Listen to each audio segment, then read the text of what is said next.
Welcome to Vermontitude, a collaborative effort between Great Eastern Radio, the Brattleboro Reformer, and BCTV to bring you the stories behind the stories on the topics you want to learn more about. Because there's always more, so there'll always be Vermontitude. Hosted by me, Peter Fish Case.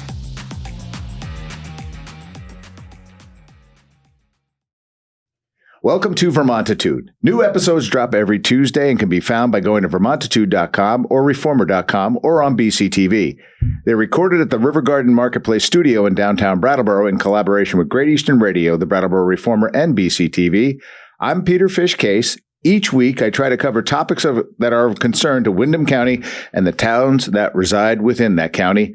Today, we are joined by Kate from the brand newish, right? Since September, Kate from the Downtown Business Alliance, and Greg Lesch, a very familiar face in downtown, who's now running the Brattleboro Chamber of Commerce. Welcome to Vermontitude. Thanks for having us. Thanks for having us, indeed. All right, so we're here to talk about shopping local. Very important. I think we know that we've just ran through the first sort of iterations of things to promote downtown business. Kate, tell us what you guys just did, which I thought was a super fun idea. Absolutely. So we just ran to kick off the holiday season our Plaid Friday campaign. So this is kind of an alternative to the Black Friday. Everyone knows Friday after Thanksgiving, we want to hit the stores. So we do it Plaid in Brattleboro, and we took photos of all of our downtown businesses that wanted to participate and splashed those images around on social media, and it even got picked up by the Vermont Tourism Office. Yeah, I think I did see that. It's a super fun idea. Greg, it's been a long running thing that the Chamber has been doing for years. Tell us a little bit about Holly Days, Holly Nights. Holly Nights. I know it's been going on for decades, literally. We're like in our fourth decade. And it was actually started by a number of downtown merchants. I know that Woody at Burroughs Specialized Sports was one of those people, and I think Ralph Ellis from the Shoe Tree, and there are others that started it. And it really was, at its core, a shop local effort. It was all about trying to get people to come downtown, which is where it mainly started from, and spending money downtown in the holiday season. So yeah, we've been doing it for a long time, and we had a great time this year. We had over 46 people participating, businesses. Wow. So I think, I think it works well. Personally, I have a hard time with the shop local name. Right. You say it enough and it doesn't mean anything after a while. Mm-hmm. You shop local. And I don't think it means anything to the public after a while. So I think what we try to do, what Kate and I try to do, is to infuse it with meaning. The shopkeepers, the people who work for those shops, the restaurant people and their employees are not just. It's not just about the merchandise. It's about supporting the people who own these businesses and who run them. They're your neighbors, they're your friends, they're your relatives. And so when I do publicity for holidays, I try to really make it. I don't take pictures of the merchandise they're selling. I take pictures of the people selling it. Right. Yeah.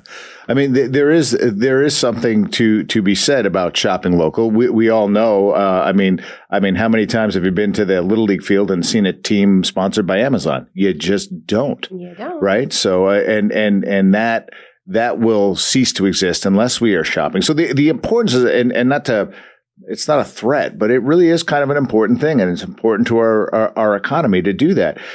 Kate, talk about some of the initiatives that you have with the Downtown Business Alliance. We sort of talked a little bit about some of the things you're going to try to do to get retailers to sort of have a little bit better of a call to action. Those are my words, not yours. Sure. So Downtown Brattleboro Alliance, and we are looking at membership benefits and thinking about what we can do that's going to really have a felt impact for our downtown businesses and merchants. So one of them is thinking about professional development quarterly series. So I'm coming from an education background, and so this feels really important to me that, and what I've also been hearing as I've been meeting folks in town, looking at how to maximize social media. How to claim your Google page and look at search engine optimization.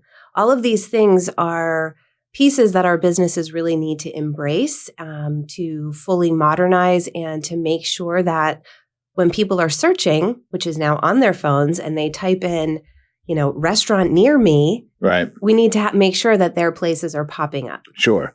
Yeah. I mean, there is no, take it from a guy who is, working with two of the older, more traditional forms of media in radio and newspaper, understanding that digital is not going anywhere.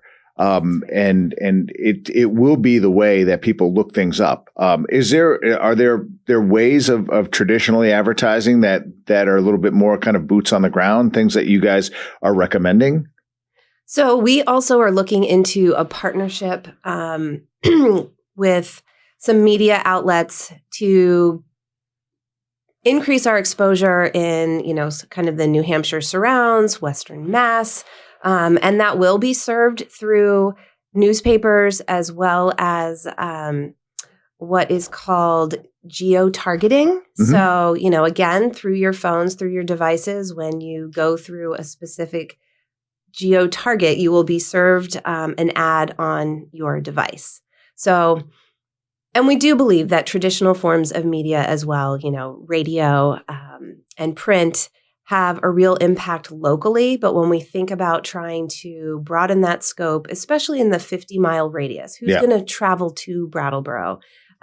That's something that we're thinking about. All right. And what I find, though, too, is that, print is definitely not dead. The Chamber publishes an area guide every year, and they fly off the shelf. And I send them all over the country. I think it's probably age-related. I mean, there's certain age groups that prefer print.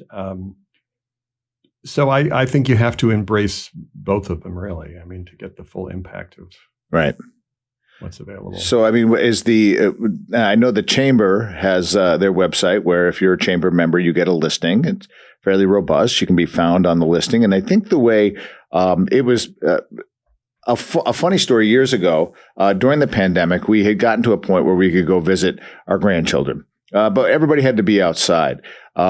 So my wife, very, very Chamber friendly, Downtown Business Alliance friendly sort of a person, called the local Chamber of Commerce in Bridgeport, Connecticut, and said, "Hey, we want to meet halfway. Is there a place?" They recommended a place, and we got there.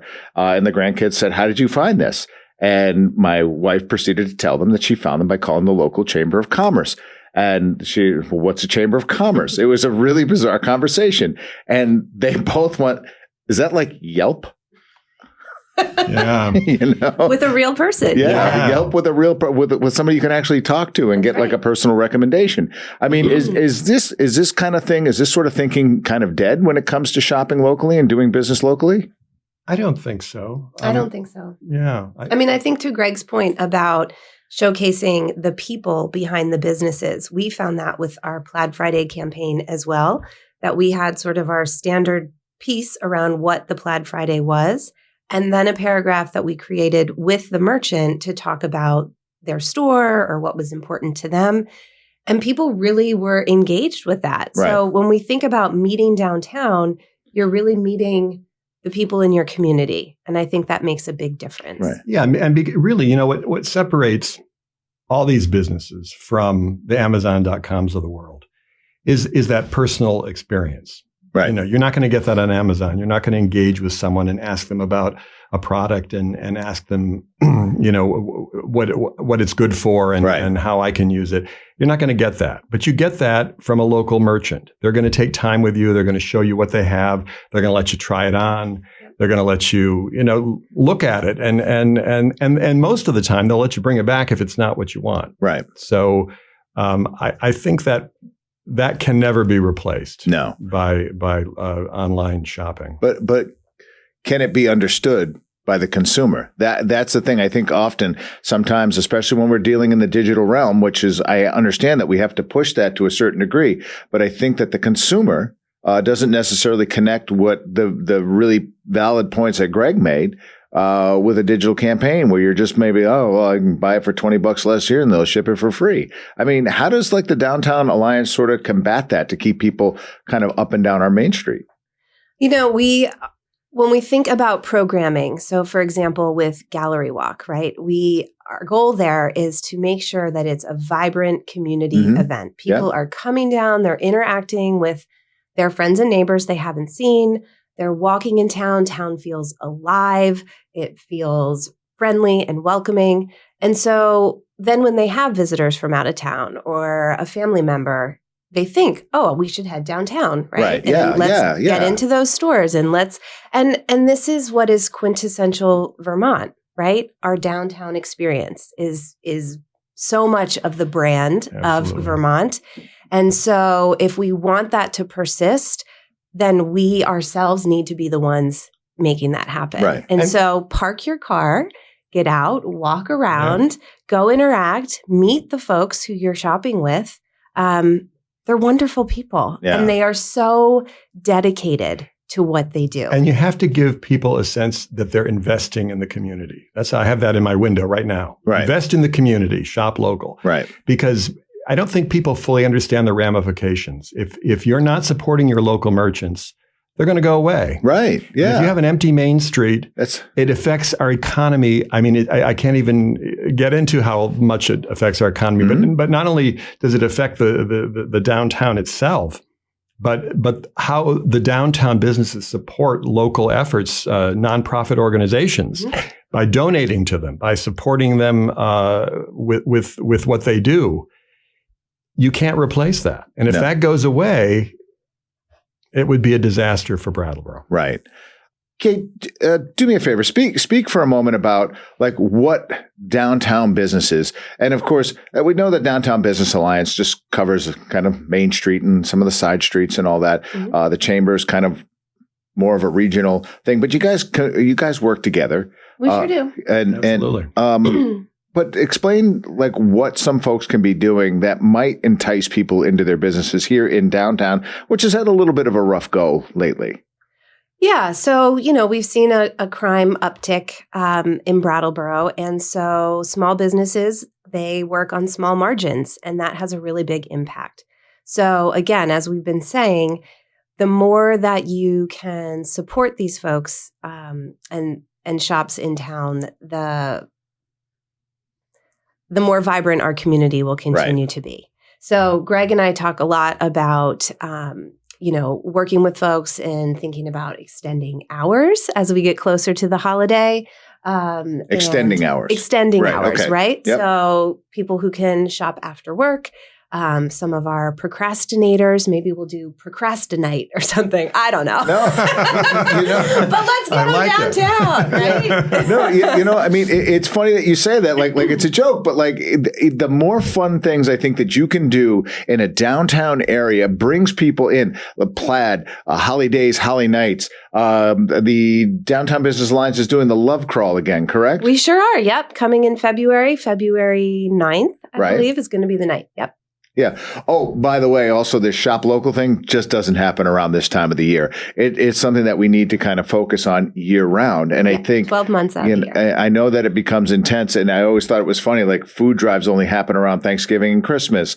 I'm sorry, people don't need to eat in August, but they do, right? So this is a thing. This is an ongoing drive. And that's why we have to keep the ideas and the language around it fresh. It can't just be shop local. It has to be the ramifications and the deeper messages that go with that. Right. And it's funny. I showed you these stickers. This is a little campaign that we here. I'm gonna hold it up there. It is called I Shop Mom and Pop, and it's really no different than shop local. It's just a different way to do it. It's a fun sticker.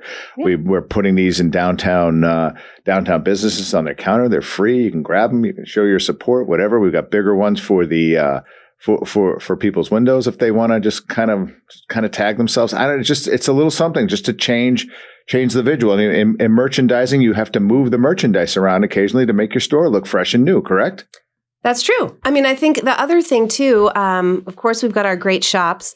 We also have really wonderful arts and cultural organizations in downtown. And so the gift of a class, maybe at the River Gallery or Hatch Space, a gift of membership somewhere like the museum. All of those are also a concert. Right. All of that is great. Tickets to the movies. I was just reading in an article the other day of saying that the number one Christmas gift that people are hoping for are experience. Exactly. So, if we can do that, I think that's good. And we've got a lot of great experiences in Brattleboro. And I will say, too, I think that the local merchants are very resilient. Yeah. And they have a stick-to-itness. I mean, I remember when the Walmart opened in Hinsdale, everyone was worried that Main Street was going to be tumbleweeds. No one was going to come downtown. It was going to kill everything. Right. And it didn't happen. I think it upped people's game. Right. They worked harder to give that experience. Come into my shop and I'll welcome you. I've always said, if you're going to open up a business, the only way to do that is full throttle. Your doors are open, your foot's on the floor, and you just keep going, and you have to adapt or die sometimes. Mm-hmm. And we hope you adapt. So, listen, you guys, it's been really a fun conversation having both with you. Greg, give the Chamber's website. BrattleboroChamber.org. All right. Kate? Brattleboro.com. All right. So there you go. There's real simple. One just has the word chamber. The other does not. .org.com. Go check them out and see what these people are doing to help enhance downtown Brattleboro. Thank you for jumping on Vermontitude. Thanks for having us. We'll come back, hopefully. Yeah. Oh, yeah. Oh, yeah.